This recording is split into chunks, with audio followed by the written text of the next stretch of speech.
CM விஜயோட பிறந்த நாளுக்கு அடுத்த நாள் த்ரிஷா ஒரு போஸ்ட் போடுறாங்க. அந்த போஸ்ட் தான் இப்ப வைரலா போயிட்டு இருக்கு. ஆனா அந்த போஸ்ட் உண்மையான போஸ்ட் கிடையாது.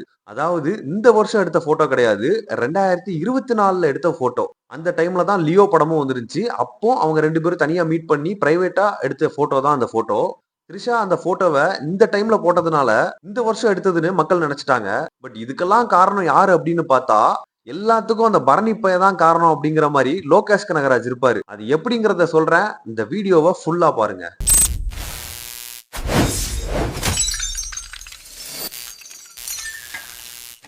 1999ல விஜய்க்கும் சங்கீதாக்கும் கல்யாணம் ஆகுது. அதுக்கப்புறம் ஒரு 2002, 2003 ஸ்டேஜ்ல திருப்பாச்சி, ஆதி அப்படிங்கிற மாதிரி படங்கள்லாம் வருது. அது எல்லாத்துலயுமே த்ரிஷாவும் விஜயும் சேர்ந்து நடிச்சிருக்காங்க. அதுக்கப்புறமா கடைசியா அவங்க சேர்ந்து நடிச்ச படம் குருவி.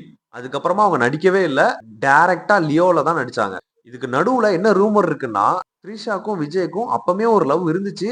ஆனா அது சந்திரசேகர் காதுக்கு போனோனே அந்த வீட்டு பஞ்சாயத்தாவே முடிஞ்சு போச்சு. அதுக்கப்புறம் சேர்ந்து அவங்க நடிக்க வேணாம்னு முடிவு பண்ணிட்டாங்க அப்படின்னு சொல்லிட்டு ஒரு ரூமரும் இருக்கு. அது எந்த அளவுக்கு உண்மைன்னு தெரியல.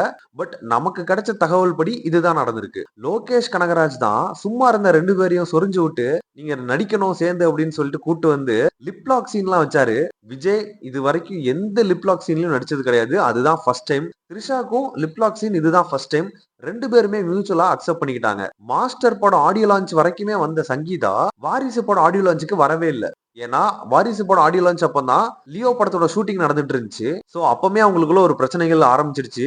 சோ லியோ ஷூட்டிங் நடந்துட்டு இருக்கும்போது அவங்க 2 பேரும் சும்மா இல்லாம பிரைவேட்டா எங்கேயாவது போறது, பிரைவேட்டா டைம் ஸ்பெண்ட் பண்றது, பர்த்டே பார்ட்டி கொண்டாடுறது அப்படின்னு இருந்திருக்காங்க. இது சங்கீதாக்கு பிடிக்கல. அப்பமே வார்ன் பண்ணிருக்காங்க. இருந்தாலும் விஜய் கேட்கல. அதுக்கப்புறம் விஜயோட ஃபேமிலி செப்பரேட் ஆயிட்டாங்க. ஆனா டைவர்ஸ் வாங்கல. டைவர்ஸ்க்கு அப்ளை மட்டும் பண்ணிருந்தாங்க. இன்னைக்கு வரைக்கும் டைவர்ஸ் கிடைக்கலன்னு நினைக்கிறேன். சங்கீதா, சஞ்சய், திவ்யா 3 பேருமே தனி வீட்லயும், விஜய் தனி வீட்லயும் தான் இப்போ வரைக்கும் இருக்காங்க. லியோ படத்துக்கு அப்புறம் தான் கிரேட்டஸ்ட் ஆஃப் ஆல் டைம் அப்படின்னு ஒரு படம் வந்துச்சு. வெங்கட் பிரபு டைரக்ஷன்ல. அந்த படம் நடந்துகிட்டு இருக்கும்போது தான் விஜய் கட்சி ஆரம்பிச்சாரு. கரெக்டா லியோல த்ரிஷாவும் விஜயும் சந்திக்கிறாங்க. கோட் படத்துலயுமே த்ரிஷா ஒரு கேமியோ ரோல் பண்ணிருப்பாங்க. கோட் நடந்துகிட்டு இருக்கும் போதே கட்சி ஆரம்பிக்கிறாரு. இதுக்கு பின்னாடிலாம் த்ரிஷா தான் இருப்பாங்களோங்கிற ஒரு டவுட்டும் இருக்கு. ஏன்னா பழைய இன்டர்வியூல த்ரிஷா சொல்லியிருப்பாங்க, எனக்கு சிஎம் ஆகணுங்கிறது தான் ஆசை அப்படின்னு சொல்லிட்டு. விஜயுமே அரசியல் பாட்டுகள், அரசியல் டயலாக் எல்லாம் எல்லா படத்துலயுமே வச்சிருப்பாரு. ஆனா நேரடியா அவர் கட்சி ஆரம்பிக்கணும்னு நினைச்சதே கிடையாது. அதிமுகல இதுக்கு முன்னாடி இருந்திருக்காரு. சீமான் கட்சியோட இணையறதுக்கும் பிளான் பண்ணிட்டு தான் இருந்திருக்காரு. ஆனா திடீர்னு கோட் படம் அப்போ தனியா கட்சி ஆரம்பிச்சிட்டாரு. விஜயவையே நம்பிட்டு இருந்த சீமானும் கொந்தளிக்க ஆரம்பிச்சிட்டாரு.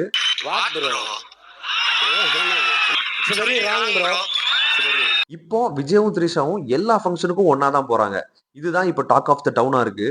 த்ரிஷாக்கு நல்லாவே தெரியும் அவங்களுக்கு இருக்க ஸ்டேட்டஸ்க்கு அவங்களால சிஎம் ஆக முடியாதுன்னு. அதனால தான் விஜய்ட்ட சொல்லி அவர் கட்சி ஆரம்பிக்க வச்சு அவங்க பிளான சக்சஸ்ஃபுல்லா கொண்டு போயிட்டு இருக்காங்களோ அப்படிங்கிறது தான் தோணுது. நாளைக்கே த்ரிஷாவை விஜய் கல்யாணம் பண்ணிட்டா விஜய்க்கு அப்புறம் த்ரிஷா தான் அந்த கட்சியை மெயின்டைன் பண்ணணும்.